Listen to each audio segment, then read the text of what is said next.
welcome to Landslide News. Now is insight into matters that we feel that are very important.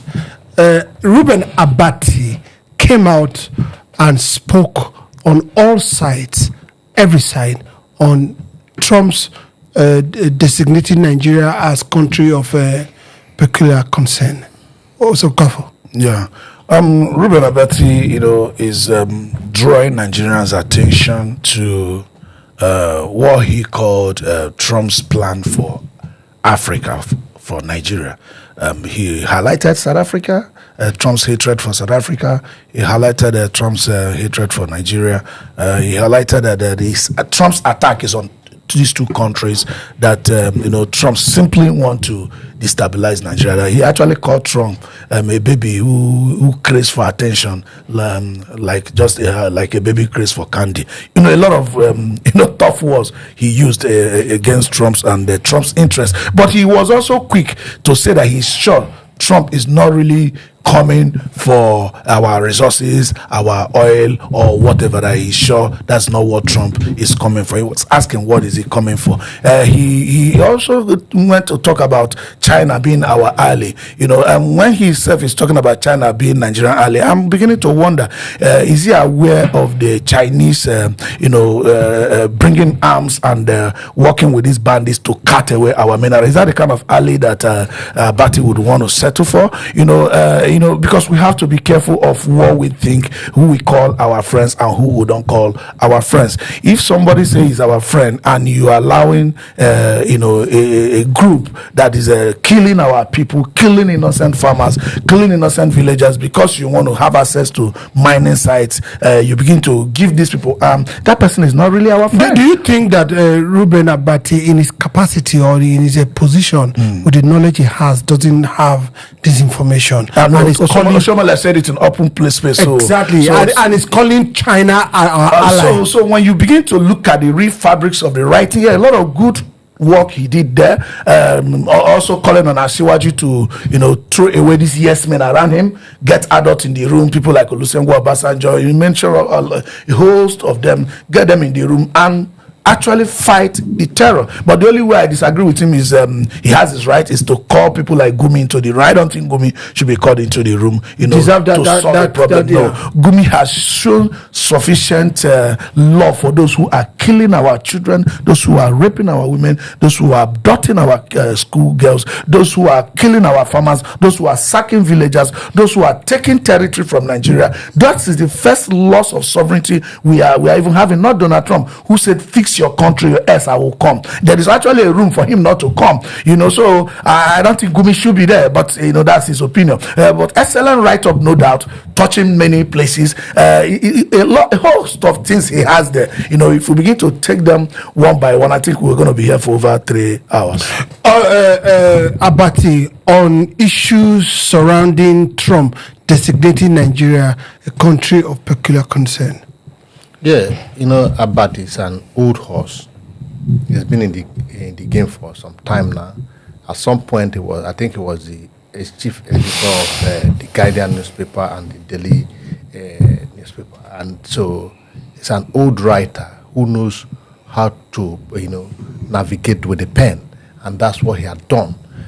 Abati tension cannot be clearly stated out from that piece of work he did, but what I want to pick out from that piece of work, there are 3 things I want to pick out. One, his hatred for Donald Trump, he could not hide it, he displayed it. Secondly, he also show this ethnicity quietly in him, that yes, because when he said that one of the things is that Donald Trump do not like Tinubu, and it's what Donald Trump actually wants is a regime change. It shows that aspect of, yes, my brother is there, why will Donald Trump come after him?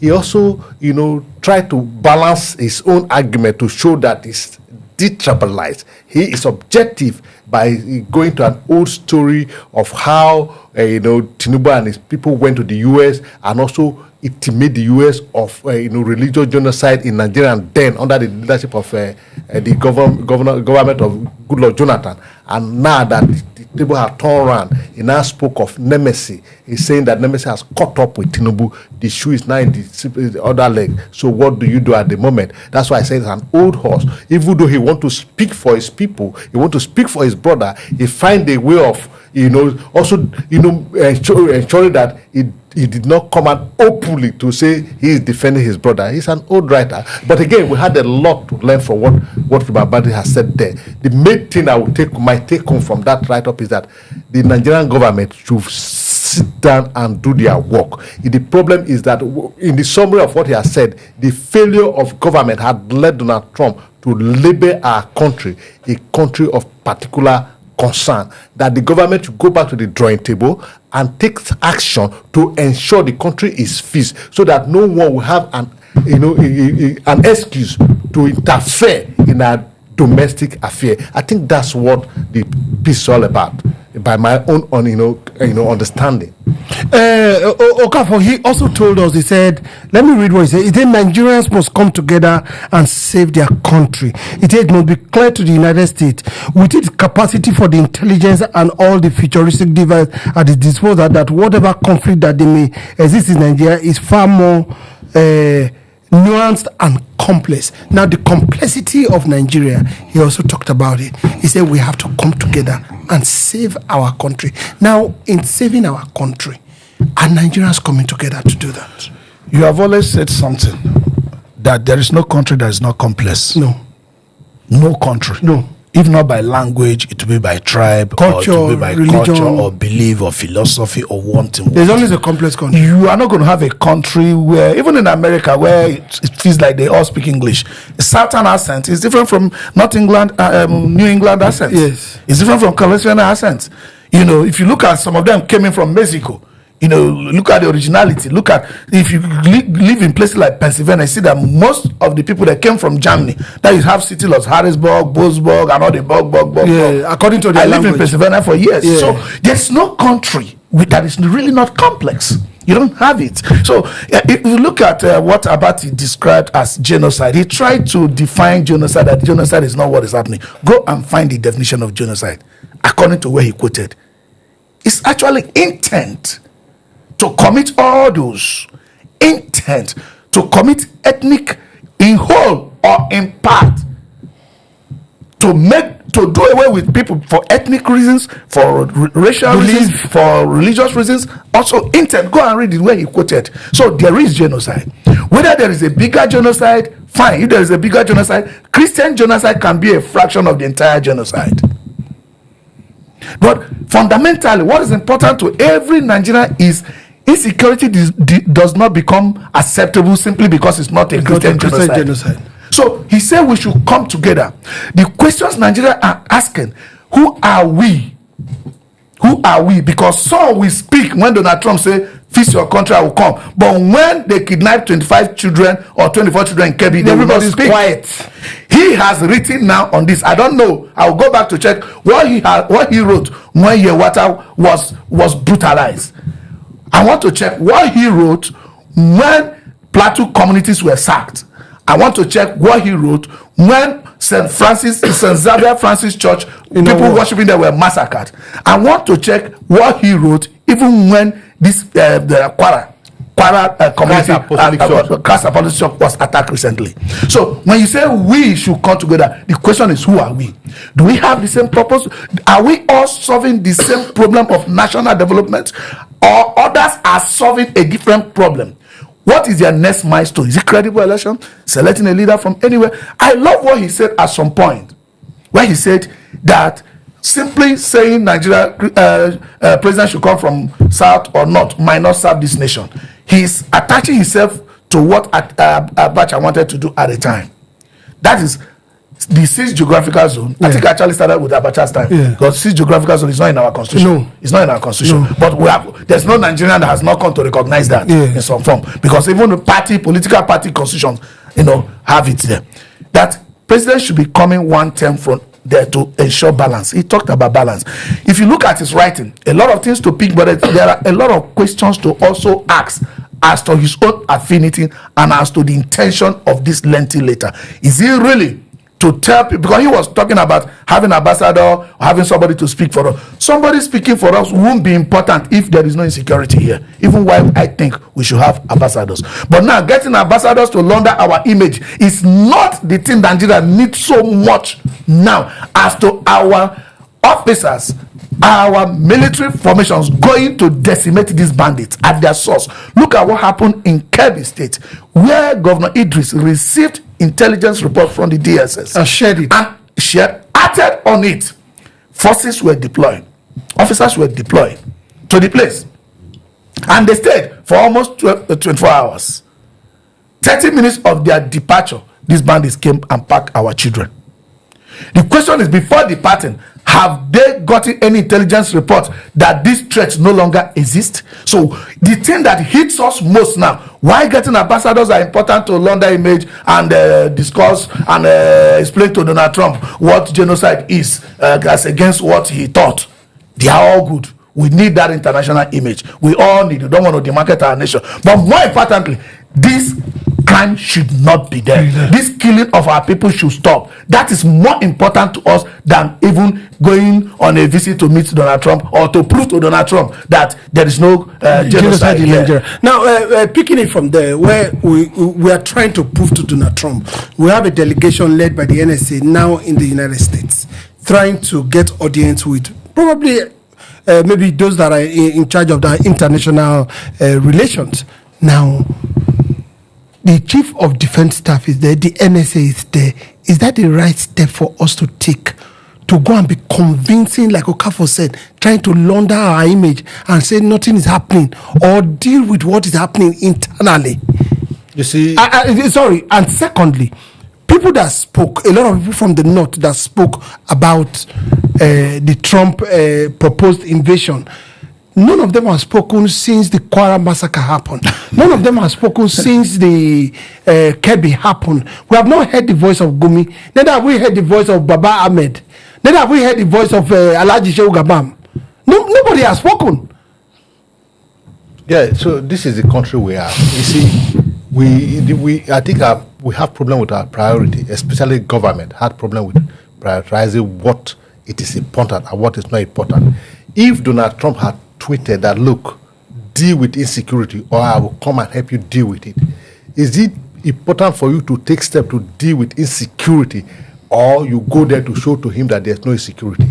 I think the proper thing to do is to organize yourself to deal with insecurity. But the government think it otherwise, that they going to America to show to Donald Trump that there's no insecurity is more important to them. Now, coming to the issue of those who are speaking and those who are not speaking, the only time they spoke is because why would they speak when Patami had told us that these Islamic jihadists or the bandit are their Islamic brother, and Donald Trump is coming after them, and he has told them they shouldn't kill them because they are their Islamic brother. So if their brothers are killing other persons, those people's life does not matter. But I think every life matters in this country.